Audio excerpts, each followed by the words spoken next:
Hello everyone, welcome to my YouTube channel Mamta maths tutorial. और आज 12th class में lecture 107 है। आज हम कर रहे हैं बेटा नेक्स्ट टॉपिक। क्या है टॉपिक हमारे पास? Equation of a line in space. Space में कोई लाइन है और उसकी इक्वेशन हम कैसे निकालेंगे। अ line is uniquely determined if, एक लाइन का हम पता लगा सकते हैं कब?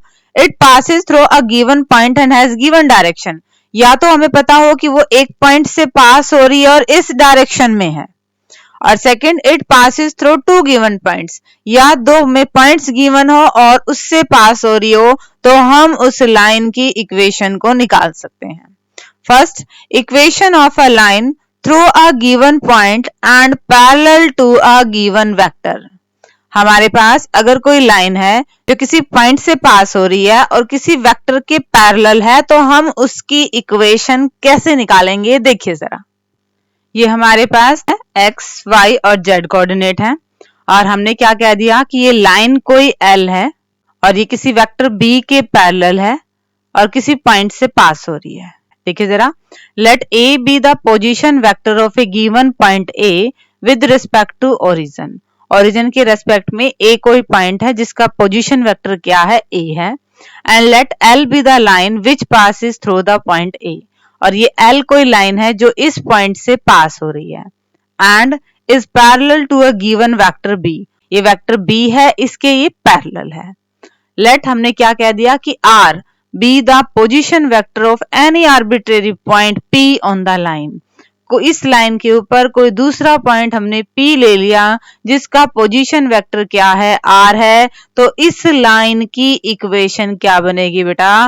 Vector R equal to A plus lambda B, जहां पे A पोजीशन वेक्टर है गिवन पॉइंट का, और जहां पे वेक्टर B क्या है, जिस लाइन की हम इक्वेशन निकाल रहे हैं वो इस वेक्टर B के पैरेलल है। ठीक है, ये तो है आपके पास वेक्टर फॉर्म। अब हम निकालेंगे इसी वेक्टर फॉर्म की Cartesian form. Let the coordinates of the given point A be x1, y1, z1। अब इस पॉइंट के कोऑर्डिनेट हमने क्या ले लिए? x1, y1 और z1। Direction ratios of the line be A B C, लाइन के डायरेक्शन रेशियोज हमने क्या ले लिए? A B और C ले लिए। Consider the coordinates of any point P B x y z, और इस पॉइंट P के कोऑर्डिनेट हमने क्या ले लिए? x y z ले लिए, x y z ले लिए। अब हमारे पास ये चीज है, वेक्टर R क्या आएगा बेटा? वेक्टर R क्या बनेगा? x i plus y j plus z के, यही बनेगा ना, क्योंकि वेक्टर R पोजीशन वेक्टर था पॉइंट P का जिसके कोऑर्डिनेट क्या थे? x y z थे। तो ये वेक्टर R क्या आएगा? xi plus yj plus z के। वेक्टर A क्या आएगा? A पॉइंट के कोऑर्डिनेट क्या है? x1, y1, z1 है, तो x1i plus y1j plus z1 के, ये बनेगा। और वेक्टर B क्या बनेगा? वेक्टर B हम निकालेंगे, लाइन L के हमने डायरेक्शन रेशियोज लिए थे A B C, और ये इसके पैरेलल है। हमें पता है पैरेलल लाइन के डायरेक्शन रेशियोज सेम होते हैं, तो हमारे पास वेक्टर B क्या आने वाला है? AI प्लस BJ प्लस में C के। तीनों ही वैल्यूज आ गई हैं। R, A और B की जगह इन वैल्यूज को हम रख देंगे, और देखिए क्या आती है हमारे पास? Cartesian form. हमने R की, A की और B की वैल्यू निकाली है। लाइन की इक्वेशन हमारे पास क्या थी? Vector R equal to A plus lambda B। यहाँ पे वैल्यूज को सब्स्टिट्यूट करते हैं। I, J और K के कोफिशिएंट अलग अलग कर लिए, इक्वेटिंग कोफिशिएंट। अब हमने कोफिशिएंट्स को कंपेयर किया, x, y, z की वैल्यूज आ गई, बट हमने किसकी वैल्यू निकाली है? लैम्डा की निकाली है। ये तीनों ही लैम्डा की वैल्यू हैं, तो ऑब्वियसली ये बराबर हैं। लाइन की कार्टेशियन इक्वेशन क्या बनेगी बेटा? x minus x1 by a equal to y minus y1 by b equal to z minus में z1 बाय c, ये बनेगी लाइन की इक्वेशन। यहाँ पे A, B, C क्या थे? डायरेक्शन रेशियोज थे, और अगर L, M, N direction cosine आ जाए तो लाइन की इक्वेशन क्या बनेगी? x minus x1 by L, y minus y1 by M और z माइनस में z1 बाय N। यहाँ पे ध्यान रखिए, हमने वेक्टर B क्या लिया था? AI plus BJ plus C के इस फॉर्म में लिया था। देन हम क्या कह सकते हैं कि A, B, C उस लाइन के डायरेक्शन रेशियोज हैं, और अगर ABC लाइन के डायरेक्शन रेशियोज हैं देन वेक्टर B हमारा इस फॉर्म में होगा जो कि उस लाइन के क्या था बेटा, पैरेलल था। इसी से रिलेटेड हमारा नेक्स्ट एग्जांपल है, देखिए बेटा एग्जांपल 6 कैसे सोल्व होगा। Example 6, find the vector and the Cartesian equations of the line passing through the point this and which is parallel of the vector this. हमारे पास वेक्टर A क्या है बेटा, 5i प्लस 2j माइनस में 4k। Vector B हमें क्या दे रखा है, 3i plus 2j minus में 8k। अब हमें पता है वेक्टर इक्वेशन क्या होती है, R equal to A plus lambda B। A की वैल्यू को रिप्लेस कर दीजिए, B की वैल्यू को रिप्लेस कर दीजिए और ये आ गई हमारी वेक्टर इक्वेशन। कार्टेशियन इक्वेशन निकालते हैं। R की वैल्यू हमारे पास क्या आएगी, xi plus yj plus zk। तो यहां से हमने क्या किया, i, j और k के कोफिशिएंट कंपेयर किए और हमने वैल्यू किसकी निकाल ली बेटा, लैम्डा की वैल्यू निकाल ली। i के कोफिशिएंट कंपेयर करने से लैम्डा की वैल्यू क्या आ रही है, x माइनस 5/3। जे के कोफिशिएंट कंपेयर करें, y इक्वल टू 2 प्लस में 2 लैम्डा। तो लैम्डा की वैल्यू क्या आएगी, y माइनस में 2/2। k के कोफिशिएंट कंपेयर कीजिए, z इक्वल टू -4 माइनस में 8 लैम्डा। तो 8 लैम्डा क्या आ जाएगा आपके पास, माइनस में 4 माइनस में z। लैम्डा की वैल्यू क्या आ गई, माइनस में 4 माइनस में z अपॉन में 8। ये भी लैम्डा की वैल्यू है, ये भी लैम्डा की वैल्यू है और ये भी लैम्डा की वैल्यू है। तो कार्टेशियन इक्वेशन क्या बनेगी, x minus 5/3 equal to y minus में 2/2 इक्वल टू माइनस में z माइनस में 4 अपॉन में 8। या फिर इनको प्लस का बना के इसको माइनस का लिख सकते हैं, ये बेटर रहेगा। दोबारा देखिए बेटा हमने क्या किया, हमें जो पॉइंट जिससे लाइन पास हो रही है वो दे रखा था। ये हमारे पास किसकी वैल्यू होती है, इस पॉइंट का हमारे पास पोजीशन वेक्टर A होता है। तो A की वैल्यू क्या आ गई है, 5i प्लस 2j माइनस में 4k। गिवन लाइन जिस वेक्टर के पैरेलल है वो हमारे पास वेक्टर B होता है। अब वेक्टर A की वैल्यू है, वेक्टर B की वैल्यू है, तो ये तो आगे हमारे पास वेक्टर इक्वेशन। हमने कार्टेशियन इक्वेशन निकालनी थी। कार्टेशियन इक्वेशन के लिए वेक्टर R को रिप्लेस किया हमने xi plus yj plus zk। यहाँ से i के कोफिशिएंट कंपेयर किए, j के और k के और वहां से निकाली लैम्डा की वैल्यू। तीनों ही बराबर हैं तो ये आ गई हमारे पास Cartesian equation of the line. ये तो था जब हमारे पास किसी पॉइंट से लाइन पास हो और हमें डायरेक्शन पता हो। अब दो पॉइंट से अगर लाइन पास हो तो उसकी इक्वेशन हम कैसे निकालेंगे, देखिए जरा। Equation of a line passing through two given points. Let A and B be the position vector of two points. एक पॉइंट हमने A ले लिया और एक पॉइंट हमने B ले लिया। इसके कोऑर्डिनेट्स क्या हैं, x1 y1 z1 और x2 y2 z2। और R हमने पोजीशन वेक्टर ले लिया किसी भी आर्बिट्रेरी पॉइंट P का। तो लाइन की इक्वेशन क्या बनेगी बेटा, R equal to A plus lambda B minus A, जहां पे लैम्डा क्या है, कोई भी रियल नंबर है। ठीक है, ये हमारे पास आई है equation of the lines passing through two given points. ये वेक्टर फॉर्म है। अब निकालते हैं हम कार्टेशियन फॉर्म। तो R की वैल्यू हमारे पास क्या आएगी, xi plus yj plus zk। Vector A की वैल्यू क्या आएगी, कोऑर्डिनेट हमें देंगे x1i plus y1j plus z1k। Vector B की वैल्यू हमारे पास क्या आएगी, x2i plus y2j plus z2k। यहाँ पे हमने वैल्यूज को सब्स्टिट्यूट किया गिवन इक्वेशन में और i, j और k के कोफिशिएंट कंपेयर करके हमने निकाली लैम्डा की वैल्यू। एक बार i के कोफिशिएंट कंपेयर करें, यहाँ पे क्या है x और यहाँ पे क्या बनेगी x1 प्लस में लैम्डा x2 माइनस में x1। यहाँ लेके आते हैं x माइनस में x1 अपॉन x2 माइनस में x1, ये आएगी लैम्डा की वैल्यू। सिमिलरली y की फॉर्म में आएगी लैम्डा की वैल्यू और z के लिए। तो हमारे पास कार्टेशियन इक्वेशन क्या बनेगी बेटा, x minus x1 upon x2 minus में x1 equal to y minus में y1 अपॉन y2 माइनस में y1 equal to z minus में z1 अपॉन में z2 माइनस में z1। ये हो जाएगी Cartesian form of the equation passing through two given points. और अब इसी से रिलेटेड नेक्स्ट एग्जांपल्स हैं, उन्हें डिस्कस करते हैं। एग्जांपल 7 देखिए बेटा, find the vector equation for the line passing through these 2 points. In 2 point से जो लाइन पास होती है उसकी वेक्टर इक्वेशन निकालनी है। हमने इस पॉइंट को मान लिया ए, इस पॉइंट को मान लिया बी, तो वेक्टर ए हमारे पास क्या आएगा -i plus 2k। Vector B हमारे पास क्या आएगा 3i plus 4j plus 6k। हमारे पास वेक्टर इक्वेशन क्या होती है, vector R equal to A plus lambda B minus में ए। तो पहले वेक्टर बी और ए का डिफरेंस निकाल ले। ये आ गया 4i plus 4j plus 4k। सारी वैल्यूज को रिप्लेस कर दीजिए और ये आ गई है required equation. Example 8, the Cartesian equation of a line is.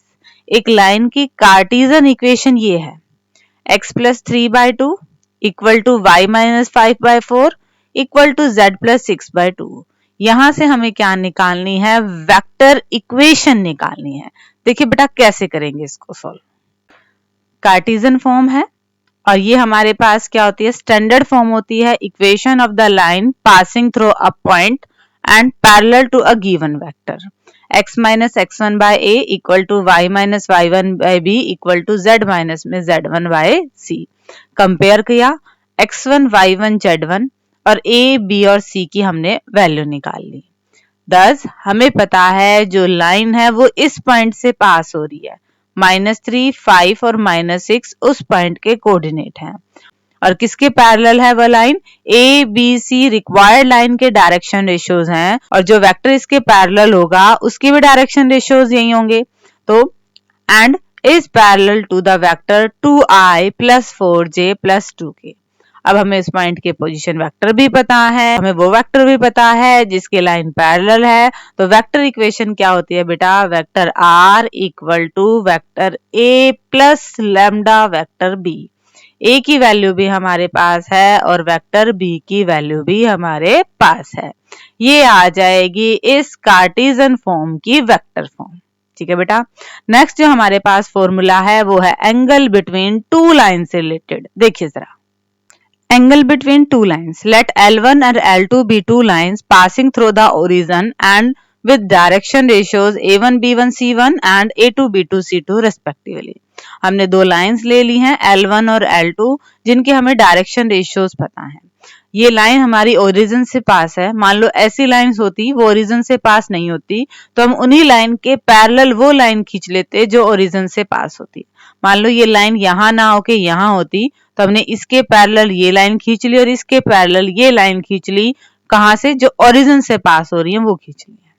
Late P be a point on L1 and Q be a point on L2। अब इन दोनों ही लाइंस पे हमने एक एक पॉइंट ले लिया और इनके बीच में एक्यूट एंगल बन रहा है थीटा। तो थीटा की वैल्यू हम कैसे निकालेंगे, जो इनके डायरेक्शन रेशियोज है इनकी मल्टीप्लाई कर देंगे। A1 A2 plus B1 B2 plus C1 C2 और नीचे A1 का स्क्वायर प्लस B1 का स्क्वायर प्लस C1 का square under the root A2 का स्क्वायर प्लस B2 का स्क्वायर प्लस C2 का स्क्वायर अंडर द रूट। ठीक है बेटा, ये फॉर्मूला है एंगल बिटवीन टू लाइंस का। और भी रिजल्ट है, देखिए two lines with direction ratios A1 B1 C1 and A2 B2 C2 are perpendicular. दो लाइंस अगर हमें उनके डायरेक्शन रेशियोज पता है तो वो परपेंडिकुलर कब होंगे, जब उनके डायरेक्शन रेशियोज की मल्टीप्लाई का सम 0 होगा। A1 A2 plus B1 B2 plus C1 C2 अगर 0 है तो ये लाइंस परपेंडिकुलर होंगी और अगर डायरेक्शन रेशियोज प्रोपोर्शनल हैं तो लाइन क्या होंगी आपके पास, पैरेलल होगी। ठीक है बेटा। एक और रिजल्ट है, अगर थीटा आपके पास एक्यूट एंगल है तो लाइन की इक्वेशन क्या आएगी, a प्लस लैम्डा B1 और दूसरी इक्वेशन क्या है A2 प्लस में लैम्डा B2। यहाँ पे A1 B1 है, यहाँ पे A2 B2 है। अगर दो लाइंस की इक्वेशन ये है तो उनके बीच का एंगल cos थीटा कैसे आएगा बेटा, B1 और B2, ये A1 B1 C1 A2 B2 C2 इन्हीं के तो डायरेक्शन रेशियोज थे, यानी कि यहाँ पे हम लिख देंगे vector B1 dot vector B2, दोनों ही वेक्टर्स के डॉट प्रोडक्ट और नीचे इनका मैग्नीट्यूड। ठीक है बेटा, ये है formula angle between two lines का। इसी रिजल्ट से रिलेटेड एग्जांपल्स हैं। देखिए बेटा एग्जांपल 9। अब example 9, find the angle between the pair of the lines. इन दो लाइंस के बीच में एंगल निकालिए। अब हमें दिख रहा है B1 की वैल्यू ये है, B2 की वैल्यू ये है। अभी फॉर्मूला किया, एंगल बिटवीन टू लाइंस क्या आएगा, cos थीटा इक्वल टू इन दोनों वेक्टर्स की डॉट प्रोडक्ट और नीचे इनका मैग्नीट्यूड। डॉट प्रोडक्ट कर दी, मैग्नीट्यूड कर दिया, cos है साइड चेंज होगा तो cos इनवर्स, और ये आ गया रिक्वायर्ड आंसर। डिस्कस करते हैं एग्जाम्पल 10 को। अब example 10, find the angle between the pair of the lines. अभी आपके पास कार्टेशियन फॉर्म में है, पिछले वाले एग्जाम्पल में वेक्टर फॉर्म में थे, कोई बात नहीं। हम इस लाइन के डायरेक्शन रेशियोज निकाले तो क्या है, 3, 5 और 4 है, और सेकंड लाइन के डायरेक्शन रेशियोज निकाले तो क्या है, 1, 1 और 2 है। जब हमारे पास डायरेक्शन रेशियोज हैं तो एंगल बिटवीन टू लाइंस क्या आएगा, डायरेक्शन रेशियोज की मल्टीप्लाई और नीचे इनका मैग्नीट्यूड है। 3 1 की मल्टीप्लाई प्लस 5 1 की मल्टीप्लाई प्लस 4 2 की मल्टीप्लाई। डिनोमिनेटर में अंडर द रूट 3 का स्क्वायर, 5 का स्क्वायर, 4 का स्क्वायर, अंडर द रूट 1 का स्क्वायर प्लस 1 का स्क्वायर प्लस 2 का स्क्वायर। सिंप्लीफाई कर दिया, कैलकुलेशन कर दी, cos साइड चेंज की तो cos इनवर्स हो गया, और ये आ गया हमारे पास angle between given pair of two lines. ठीक है बेटा। नेक्स्ट जो हमारे पास रिजल्ट है वो है distance between two skew line से रिलेटेड। देखिए जरा ये क्या होगा। नेक्स्ट हमारे पास टॉपिक है बेटा distance between two skew lines. दो स्क्यू लाइंस के बीच का डिस्टेंस, स्क्यू लाइंस मतलब जिनके बीच का डिस्टेंस बराबर ना हो, मतलब वो पैरेलल ना हो। ठीक है। लेट L1 और L2 be two skew lines with equations. हमने एक लाइन L1 ले ली, एक लाइन L2 ले ली, और ये उनकी इक्वेशन आ गई।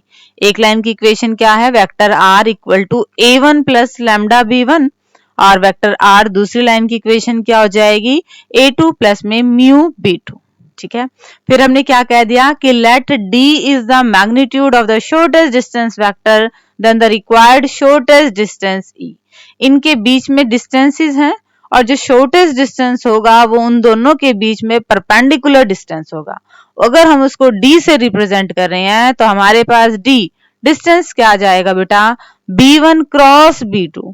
इन दोनों वेक्टर्स की तो हम क्रॉस प्रोडक्ट करेंगे, और फिर उसकी डॉट प्रोडक्ट किसके साथ करेंगे बेटा, यहाँ पे माइनस कीजिए, A2 माइनस में A1 के साथ उनकी डॉट प्रोडक्ट करेंगे। डिनोमिनेटर में B1 क्रॉस B2 का मैग्नीट्यूड, और डिस्टेंस इज ऑलवेज एक पॉजिटिव क्वांटिटी, तो ये हो गया हमारे पास मॉडुलस। ठीक है। ये तो था बेटा हमारे पास वेक्टर इक्वेशन से रिलेटेड। अब कार्टेशियन फॉर्म देखिए जरा। The shortest distance between the lines, दो लाइंस है और कार्टेशियन फॉर्म में है, इनके बीच का डिस्टेंस अगर लाइन L1 हमारे पास है x minus x1 by A1 equal to y minus y1 by B1 equal to z minus z1 by C1, और दूसरी लाइन L2 है हमारे पास x minus x2 by A2 equal to y minus y2 by B2 equal to z minus z2 by C2। अगर ये दो lines की equations हैं तो इनके बीच का शॉर्टेस्ट डिस्टेंस क्या आएगा बेटा, डिटर्मिनेंट x2 माइनस में x1, y2 माइनस में y1, z2 माइनस में z1। सेकंड रो में a1 b1 c1, third row में a2 b2 c2। इसमें सॉल्व करेंगे अपॉन में under the root b1 c2 minus में b2 c1 का स्क्वायर प्लस में c1 a2 माइनस में c2 a1 का स्क्वायर प्लस में a1 b2 माइनस में a2 b1 का स्क्वायर। इस तरह से हम क्या निकाल लेंगे, डिस्टेंस निकाल लेंगे टू स्क्यू लाइंस के बीच में। ये तो बात हो रही थी स्क्यू लाइंस का मतलब जो पैरेलल ना हो। पैरेलल लाइन के बीच में डिस्टेंस क्या आएगा, यहाँ पे B1 और B2 ना होके अब तो क्या है, पैरेलल लाइन है तो डायरेक्शन रेशियोज प्रोपोर्शनल होंगे, तो यहाँ पे सिर्फ क्या बन गया, वेक्टर B बन गया। हम वेक्टर B की क्रॉस प्रोडक्ट करेंगे A2 माइनस A1 के साथ, और डिनोमिनेटर में क्या है, वेक्टर B का magnitude. Distance is always a positive quantity, और इस तरह से हम क्या निकाल लेंगे, दो पैरेलल लाइंस के बीच का डिस्टेंस निकाल लेंगे। अब इन्हीं से रिलेटेड हमारे पास दो एग्जांपल्स हैं, तो पहले डिस्कस करते हैं हम एग्जांपल 11 को। Example 11, find the shortest distance between the lines L1 and L2 whose vector equations are. बेटा ये इंपॉर्टेंट क्वेश्चंस हैं। ठीक है। हमारे पास दो लाइंस की वेक्टर इक्वेशंस हैं और हमने इनके बीच में शॉर्टेस्ट डिस्टेंस निकालना है। फॉर्मूला क्या है हमारे पास, B1 क्रॉस B2 हम निकालेंगे, उसकी डॉट प्रोडक्ट करेंगे हम A2 माइनस A1 के साथ, और डिनोमिनेटर में क्या करेंगे, B1 क्रॉस B2 का मैग्नीट्यूड ये है। तो हमारे पास वेक्टर आर है, इक्वेशन 1 इक्वेशन 2 है, इन्हें कंपेयर करते हैं दो वेक्टर इक्वेशन से। तो a1 की वैल्यू क्या आएगी बेटा i प्लस जे, a2 की वैल्यू क्या आएगी बेटा 2i प्लस जे माइनस में k, b1 की वैल्यू क्या आएगी 2i माइनस जे प्लस k, और b2 की वैल्यू क्या आएगी 3i minus 5j plus 2k। पहले हम निकाल लें a2 माइनस में a1, वेक्टर a2 में से a1 घटा दीजिए और ये आ गया। फिर हम निकालते हैं b1 cross b2, cross product कैसे करते हैं, डिटर्मिनेंट होता है फर्स्ट रो में लिखते हैं i j के, सेकंड रो में लिखेंगे b1 के कोफिशिएंट 2 माइनस 1 और 1, और नेक्स्ट रो में b2 के 3 माइनस 5 और 2। इसको सिंप्लीफाई करते ही ये आ गया हमारे पास b1 cross b2। a2 minus में a1 हमने निकाल लिया है, b1 क्रॉस b2 हमने निकाल लिया है, इन दोनों की डॉट प्रोडक्ट करेंगे और नीचे इस वेक्टर का मैग्नीट्यूड। देखिए जरा आगे कैसे होगा ये। तो बेटा हमने a2 माइनस में a1 निकाल लिया था, b1 क्रॉस b2 भी निकाल लिया था, हमें ये भी चाहिएगा b1 क्रॉस b2 का मैग्नीट्यूड भी चाहिएगा। मैग्नीट्यूड हम कैसे निकालते हैं, i के कोफिशिएंट का स्क्वायर प्लस j के कोफिशिएंट का स्क्वायर प्लस k के कोफिशिएंट का स्क्वायर, और ये आ गया हमारे पास इसका आंसर। शॉर्टेस्ट डिस्टेंस का फॉर्मूला हमें पता है, सिर्फ वैल्यू रिप्लेस की है, सिंप्लीफाई करते ही हमारे पास रिक्वायर्ड आंसर आ गया। और अब डिस्कस करते हैं आज के लेक्चर का last example. Example 12, find the distance between the lines L1 and L2 given by. दो लाइंस हमें गिवन है और यहाँ पे हम क्या निकालेंगे, इनके बीच का डिस्टेंस। ध्यान से हम देखें तो जो हमारे पास वेक्टर b1 और b2 हैं ये प्रोपोर्शनल है, मतलब लाइंस हमें क्या दे रखी हैं, पैरेलल दे रखी हैं। ठीक है, तो हम पैरेलल लाइन का हमारे पास डिस्टेंस फॉर्मूला क्या होता है, वेक्टर b की हम क्रॉस प्रोडक्ट करते हैं a2 माइनस a1 के साथ और डिनोमिनेटर में वेक्टर b का मैग्नीट्यूड। तो कंपैरिजन करें, a1 की वैल्यू हमारे पास है, a2 की वैल्यू हमारे पास है, तो a2 माइनस a1 हमने निकाल दिया और वेक्टर b भी है हमारे पास, वेक्टर b का मैग्नीट्यूड भी हमने निकाल दिया। अब इसको सिर्फ फॉर्मूले में पुट करते हैं और देखिए जरा कैलकुलेशन पार्ट क्या आएगा। फॉर्मूला हमारे पास a2 माइनस में a1 की b के साथ क्रॉस प्रोडक्ट करते हैं। तो क्रॉस प्रोडक्ट में हमने डिटर्मिनेंट लिखते हैं, फर्स्ट रो में i j k लिखते हैं, सेकंड में वेक्टर b के कंपोनेंट क्या है 2, 3 और 6, और नेक्स्ट में a2 माइनस में a1 के कंपोनेंट 2, 1 और माइनस में 1। इसको सिंप्लीफाई किया और हमारे पास फॉर्मूला क्या है, इसकी क्रॉस प्रोडक्ट करके उसका हमने मैग्नीट्यूड निकालना है। डिस्टेंस है ना, क्रॉस प्रोडक्ट तो आपके पास i j k की फॉर्म में आ जाएगा और डिस्टेंस तो आपके पास क्या आना चाहिए, कोई रियल वैल्यू आना चाहिए ना। तो यहाँ पे हम क्या लेंगे, इसका मैग्नीट्यूड। यहाँ पे हमने इसका मैग्नीट्यूड ले लिया और ये आ गया हमारे पास रिक्वायर्ड डिस्टेंस। तो इस तरह से हमने distance between two parallel lines के फॉर्मूले से गिवन लाइंस का डिस्टेंस निकाल दिया। ठीक है, इसी के साथ बेटा आपके एग्जांपल्स कंप्लीट होते हैं। होप कि आपको ये अच्छे से समझ में आ गए होंगे।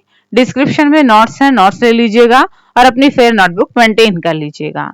Thank you everyone for watching my video.